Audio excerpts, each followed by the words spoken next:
देखिए, कहानी की शुरुआत एक छोटे लड़के से होती है जिसका नाम नॉर है। नॉर के फादर की डेथ हो चुकी है और वो अपनी मदर के साथ रहता है। नॉर की मदर कुछ दिनों से काफी बीमार है। नॉर अपनी माँ की बहुत सेवा करता है। उसकी माँ को इस बात का अफसोस था कि वो नॉर के लिए कुछ नहीं कर सकी, पर वो चाहती थी कि नॉर अपने सारे सपने पूरे करे। शाम को नॉर अपनी माँ के लिए सूप बनाकर लाता है और देखता है कि उसकी माँ की डेथ हो गई है। नॉर अपनी मदर को अपने फादर के साइड में ही दफना देता है। नॉर का अब इस दुनिया में कोई नहीं है। नॉर जंगल में रहता है और घर के सारे काम करना उसे आते हैं। अब एक दिन नॉर को अपने फादर की एक किताब मिलती है जिसमें से उसके फादर नॉर को कहानियां सुनाया करते थे। वो अक्सर ही नॉर को एडवेंचरर्स की कहानियां सुनाते थे। नॉर उनसे पूछता है कि एडवेंचरर क्या होता है। उसके फादर बताते हैं कि कोई ऐसा जो अपने दोस्तों के साथ मिलकर बड़े से ड्रैगन को मार डाले या किसी बूढ़े जादूगर से मैजिक स्पेल सीखे और जंगल को कर्स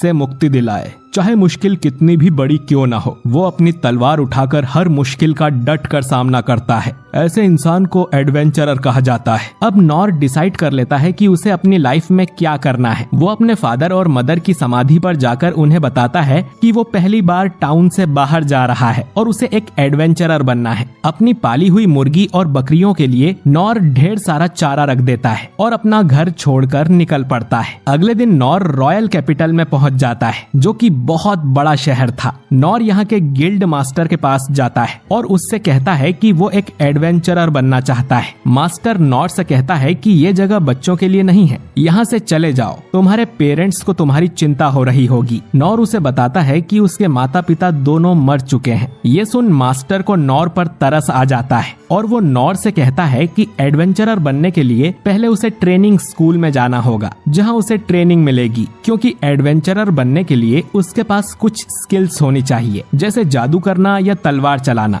सबसे पहले नॉर तलवारबाजी वाली क्लास में जाता है ताकि वो भी एक ही वार में बड़े बड़े ड्रैगन्स को मार सके। अब नॉर तलवार चलाने की ट्रेनिंग शुरू कर देता है। बाकी लोगों की तलवार से आग और बिजली जैसी चीजें निकल रही थीं, लेकिन नॉर के साथ ऐसा कुछ नहीं होता। कुछ महीने बीत जाते हैं लेकिन नॉर ने कोई भी स्किल नहीं सीखी थी। नॉर का टीचर उसे अपने पास बुलाकर कहता है कि अब उसे अपनी ट्रेनिंग यहीं छोड़ देनी चाहिए। इतने महीने के बाद भी वो बस स्पैरिंग जैसी मामूली स्किल ही सीख पाया है। दोस्तों, किसी दुश्मन के अटैक को रोककर उसे खुद से दूर करने को पैरी कहा जाता है। टीचर चाहता था कि नॉर अपने लिए कोई दूसरा रास्ता ढूंढ ले, क्योंकि तलवारबाजी में उसका कोई टैलेंट नहीं है। इसके बाद नॉर वॉरियर स्कूल में जाता है जिसमें हर हथियार से लड़ना सिखाया जाता है। यहाँ पर नॉर को कड़ी फिजिकल ट्रेनिंग करनी पड़ती है। कुछ महीनों बाद यहाँ का टीचर कहता है कि नॉर का शरीर तो थोड़ा स्ट्रांग हो गया है लेकिन वो कोई और स्किल नहीं सीख पाया है, तो उसे यहाँ से चले जाना चाहिए। इसके बाद नॉर हंटर स्कूल में जाता है, पर वो धनुष को हाथ में लेते ही उसे तोड़ दे रहा था।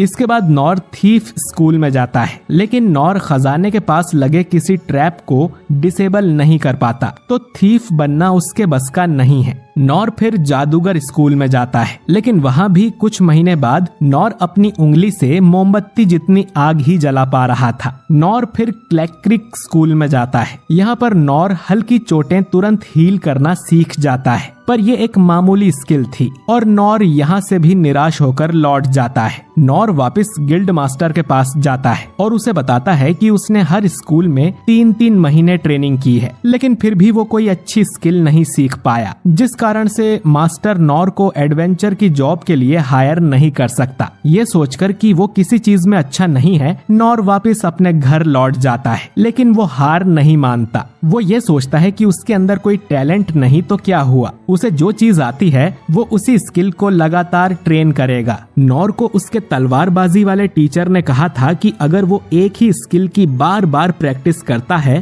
तो हो सकता है कि वो किसी नई स्किल को मास्टर कर ले। उस क्लास से नॉर ने पैरी करने की स्किल ही सीखी थी, तो वो एक लकड़ी की तलवार बनाता है और उससे दिन रात ट्रेनिंग करना शुरू कर देता है। करीब 1 साल ट्रेनिंग करने के बाद नॉर एक ही वार में 10 तलवारों को पैरी कर पा रहा था। करीब 3 साल के बाद नॉर एक बार में 100 तलवारों को पैरी कर लेता है, लेकिन उसे कोई नई स्किल नहीं मिलती। इस तरह तो नॉर का एडवेंचरर बनने का सपना ही रह जाएगा। पर फिर भी नॉर गिव अप नहीं करता। वो अकेला ट्रेनिंग करता ही रहता है और कड़ी ट्रेनिंग करते हुए उसे कुल 14 साल बीत जाते हैं। नॉर अब बड़ा हो गया था और वो एक बार में 1000 तलवारों को पैरी कर पा रहा था, पर फिर भी उसे कोई नई स्किल नहीं मिलती। अब एक आखिरी ट्राई करने के लिए नॉर फिर से गिल्ड मास्टर के पास जाता है और उसे अपनी सारी स्किल्स बताता है, जो थी पैरी, फिजिकल एनहेंसमेंट, पत्थर फेंकना, फेदर स्टेप, लो हील और टाइनी फ्लेम। ये सब काफी मामूली स्किल्स थीं। तो यहाँ की असिस्टेंट नॉर से कहती है कि उसे ट्रेनिंग स्कूल ज्वाइन करनी चाहिए, जिस पर नॉर कहता है कि वो पहले ही उन सब के पास जा चुका है। ये सुन असिस्टेंट कहती है कि फिर तो वो रजिस्टर नहीं कर सकता। तभी यहाँ पर गिल्ड मास्टर आ जाता है, जो कि शुरू में तो नॉर को पहचान भी नहीं पाता। नॉर मास्टर को बताता है कि कैसे वो 14 सालों से अकेले ही ट्रेनिंग कर रहा है, लेकिन वो सिर्फ अपनी पैरी स्किल को ही थोड़ा सुधार पाया है। अब मास्टर नॉर को बताता है कि एडवेंचरर्स अलग अलग रैंक के होते हैं, जिसमें एस रैंक सबसे ऊपर होता है और ई रैंक सबसे नीचे। ई रैंक का एडवेंचरर बनने के लिए भी तुम्हारे पास एक से ज्यादा यूजफुल स्किल होनी चाहिए, जो कि नॉर के पास नहीं है। नॉर अब ये सुन निराश हो जाता है और कहता है कि शायद अब उसे हार मान लेनी चाहिए। अब मास्टर को नॉर पर तरस आ जाता है और वो उससे कहता है कि ई रैंक से भी नीचे एक रैंक होती है, एफ रैंक,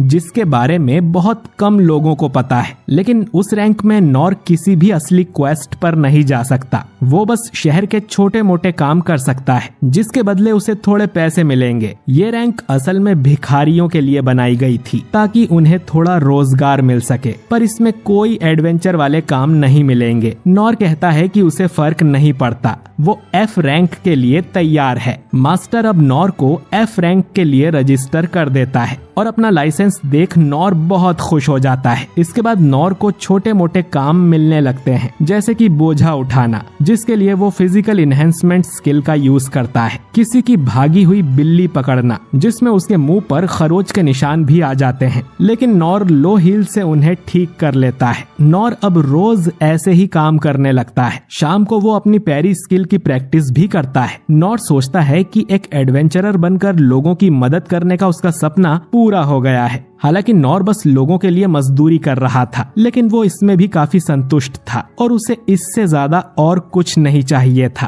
अगले दिन नॉर एक आंटी के यहाँ उसकी गली की नाली साफ करने जाता है और फिर एक कंस्ट्रक्शन साइट पर काम करता है। इसके पास में ही एक बड़ी सी गुफा थी, जिसके अंदर से नॉर को एक लड़की की आवाज सुनाई देती है, जो मदद के लिए चिल्ला रही थी। नॉर जल्दी से भागकर गुफा के अंदर जाता है और देखता है कि एक लड़की किसी तरह के स्पेल में बंधी हुई थी और दिखने में ये कोई राजकुमारी लग रही थी। इनके सामने एक बड़ा सा मॉन्स्टर खड़ा था, जिसे मिनोटॉर कहा जाता है। ये पौराणिक कथाओं का एक दानव है, जिसका सिर सांड का और शरीर इंसानों जैसा होता है। लेकिन नॉर को इन सब के बारे में कुछ नहीं पता है और उसे लगता है कि ये एक बड़ी सी काऊ है। ये मॉन्स्टर अब उस राजकुमारी की तरफ बढ़ने लगता है। राजकुमारी के गार्ड्स उसकी रक्षा करने की कोशिश कर रहे थे, लेकिन वो मॉन्स्टर अपनी बड़ी सी कुल्हाड़ी से एक एक करके सभी गार्ड्स को मारने लगता है। सभी गार्ड्स को मारने के बाद वो मॉन्स्टर राजकुमारी की तरफ बढ़ता है, तो नॉर गार्ड की तलवार उठाकर मॉन्स्टर की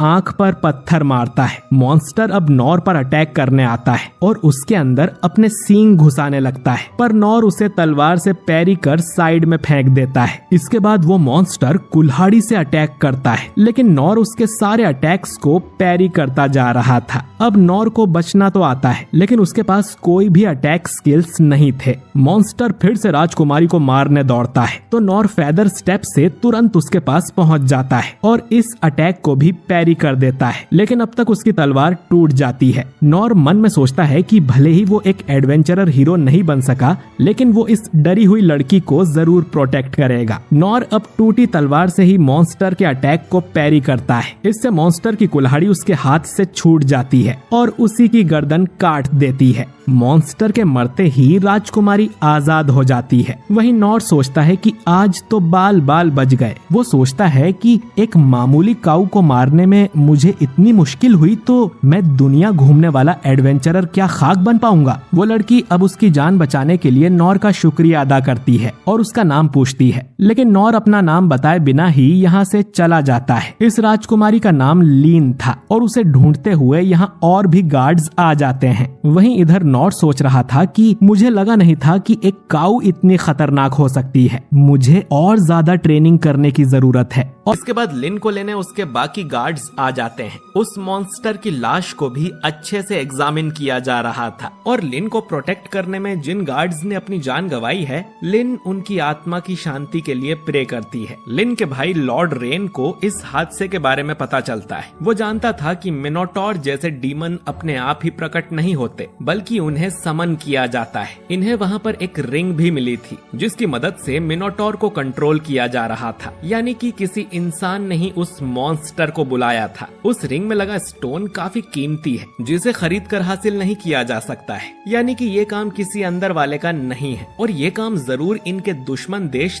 देरिदस का होगा। उन्होंने मॉन्स्टर के जरिए राजकुमारी को मारने की कोशिश की है, यानी कि वो इनके देश के साथ युद्ध चाहते हैं। इनके देश में एक डंजन है जिसके अंदर ढेर सारे कीमती रेलिक्स भरे हुए हैं और देरिदस उसी डंजन को हासिल करना चाहता है। लेकिन जिस आदमी ने उस मॉन्स्टर को मारा था उसके बारे में इन्हें कुछ भी नहीं पता। इधर नॉर मास्टर्स गिल्ड में जाता है जहां मास्टर उसे बताता है कि कल नॉर जिस कंस्ट्रक्शन साइट पे काम कर रहा था उसके पास एक बहुत बड़ा मॉन्स्टर आ गया था। वो ए रैंक का मॉन्स्टर था और किसी अनजान आदमी ने उसे मार गिराया। नॉर को समझ ही नहीं आता कि यहाँ उसकी बात हो रही है, क्योंकि उसके हिसाब से तो कल उसने एक मामूली सांड को मारा है। नॉर अब मास्टर से अगला काम मांगता है। मास्टर नॉर को समझाता है कि उसे ये मजदूरी का काम छोड़कर कोई ढंग की जॉब कर लेनी चाहिए, वहाँ वो ज्यादा पैसे कमा सकता है। तभी राजकुमारी लिन यहाँ पर आ जाती है। वो नॉर से मिलना चाहती थी, इसीलिए वो अपनी डिटेक्शन स्किल का यूज करते हुए उसके पास गई।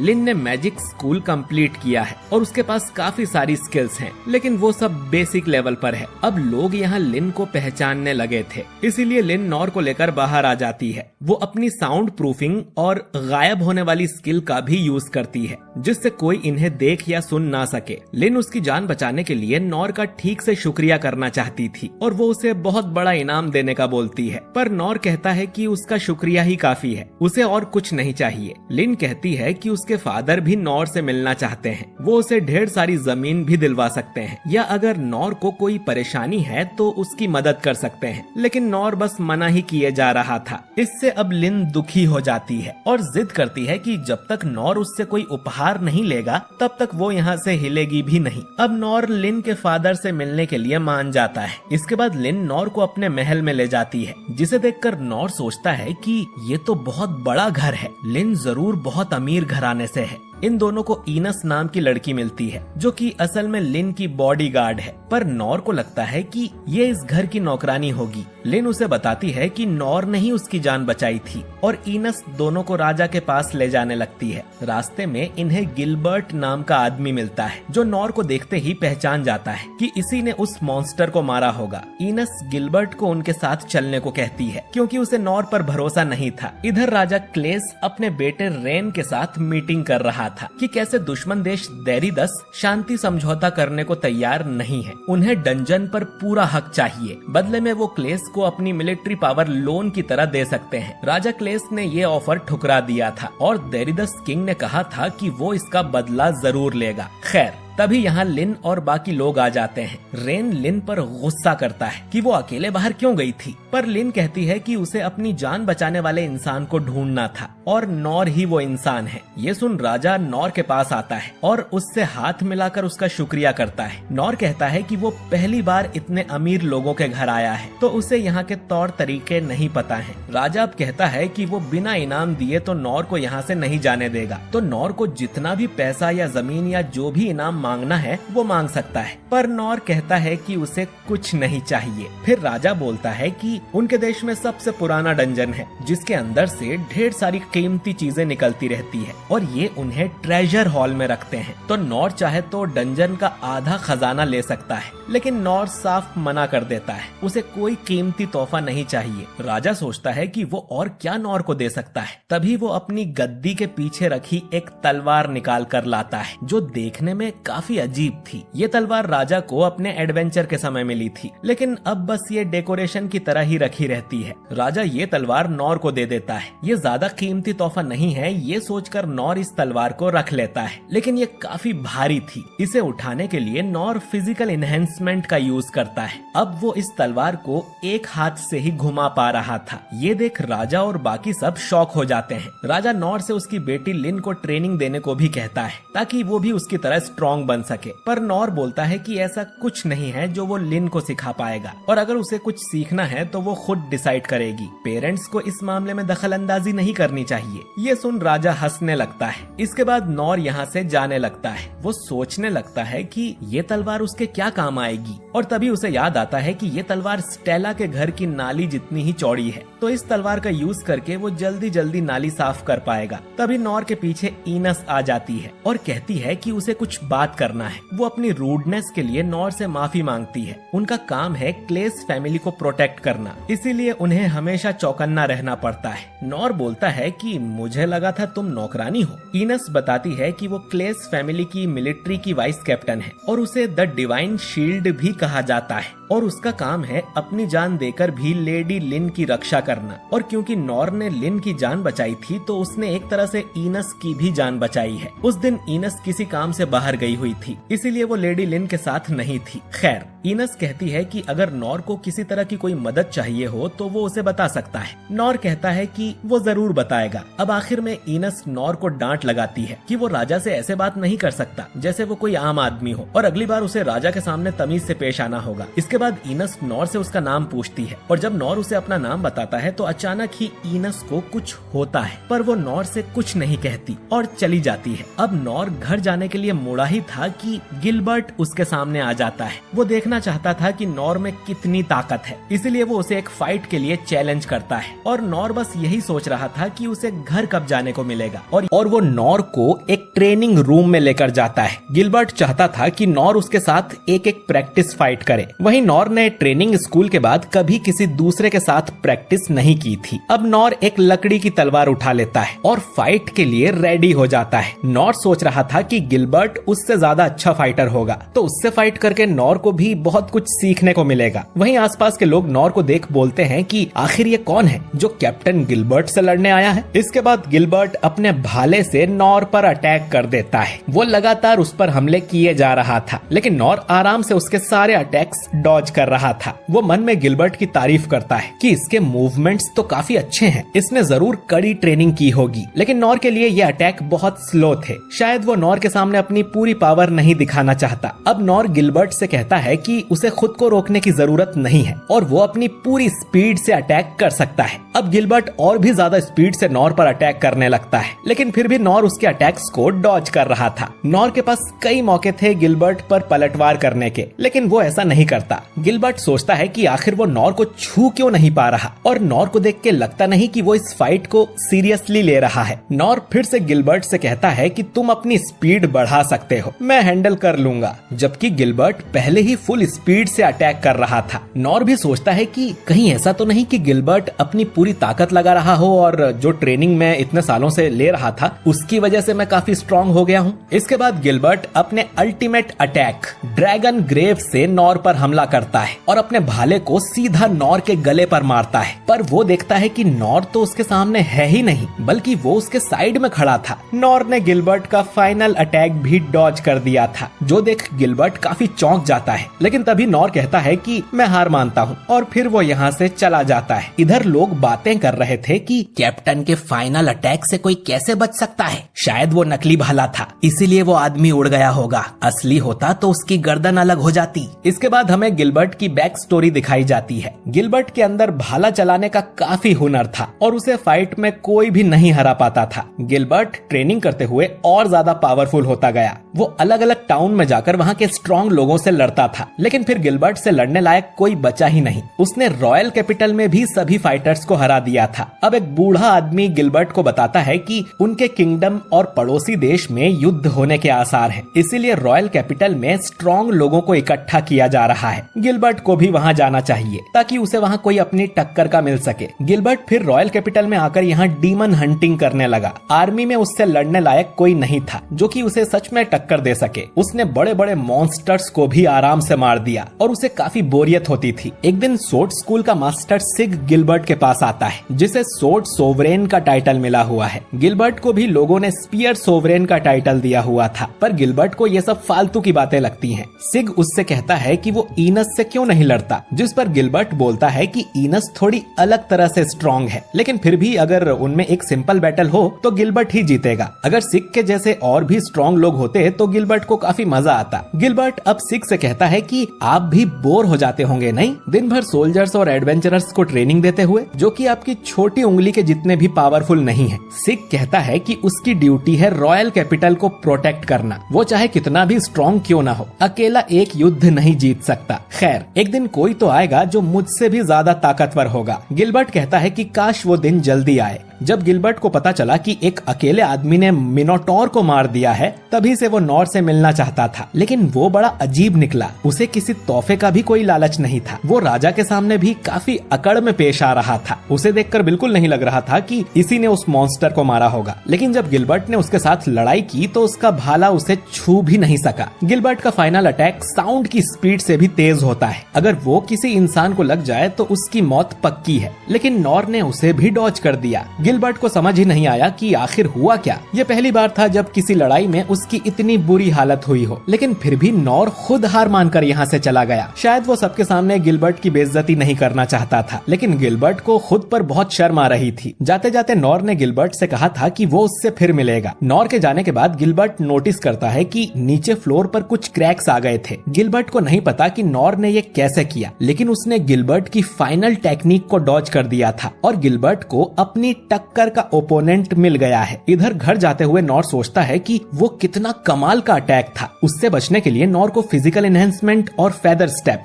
दोनों का यूज करना पड़ गया था और उसी से जमीन पर वो गड्ढे बने थे। अगर उसने जरा भी देर की होती तो आज उसका गेम बच जाता। इससे नॉर को एक बात पता चल गई कि वो अब भी काफी कमजोर है और उसे और ज्यादा ताकतवर होने की जरूरत है। अब अगले दिन नॉर उस राजा की दी हुई तलवार का यूज कर उससे नाली साफ करने लगता है और इससे नाली काफी अच्छे से साफ हो रही थी, जो देखकर नॉर खुश हो जाता है और सोचता है कि इस तलवार पर अब तक एक स्क्रैच भी नहीं आया है। कुछ देर बाद नॉर सोचता है कि उसने आज का सारा काम खत्म कर दिया है। उस मॉन्स्टर की वजह से कुछ दिनों के लिए कंस्ट्रक्शन साइट भी बंद है। ऐसा ही चलता रहा तो नॉर को दिन भर खाली बैठना पड़ेगा और उसे कोई काम ही नहीं मिलेगा। नॉर को अब इस नई तलवार का इस्तेमाल करते हुए नए काम करने चाहिए, जैसे कि वो इसे नाव के चप्पू की तरह यूज कर सकता है, पर उसके लिए पहले नाव लेनी पड़ेगी। वो उसके ऊपर पिज्जा बना सकता है, पर ओवन लेना पड़ेगा। वो इस पर खाना पका सकता है, लेकिन उसके पास बहुत कम फायर स्किल है। तभी अचानक ही लिन यहाँ पर आ जाती है। नॉर लिन के यहाँ आने का कारण पूछता है, जिस पर लिन कहती है कि वो नॉर की असिस्टेंट बनना चाहती है। वो उसके सारे रोजमर्रा के कामों में उसका हाथ बटाएगी। बदले में वो नॉर की टेक्निक्स सीखना चाहती है। नॉर उसे बस अपने पास रखने की परमिशन देगा, वो भी उसके लिए काफी है। वो उसे बिल्कुल परेशान नहीं करेगी, जिस पर नॉर साफ मना कर देता है। लिन कहती है कि वो उसके बहुत काम आ सकती है। उसने सारे 6 ट्रेनिंग स्कूल्स में टॉप किया था। नॉर कहता है कि ऐसा कुछ नहीं है जो कि वो लिन को सिखा सकता है और न ही किसी काम में उसे लिन की मदद चाहिए। लिन कहती है कि उसके पेरेंट्स नॉर को सिखाने की फीस भी दे सकते हैं, पर नॉर उसके लिए भी मना कर देता है। लिन काफी रिक्वेस्ट करती है, लेकिन नॉर बस मना ही कर रहा था, तो लिन दुखी हो जाती है। अब ये दिखाने के लिए कि लिन कितनी यूजफुल है, वो अपनी जादू की छड़ी निकालती है और अपनी पहली स्किल आइस डांस दिखाती है, जिससे आसमान में कई सारे नुकीले आइस के स्टोन्स आ जाते जाते हैं। इसके बाद लिन हेल फायर का यूज कर अपने हाथ से आग निकालती है। हेल फायर ही उसकी सबसे पावरफुल टेक्निक है। इसके बाद वो मिस्ट ब्लेड का यूज कर अपने पीछे के बड़े से पेड़ को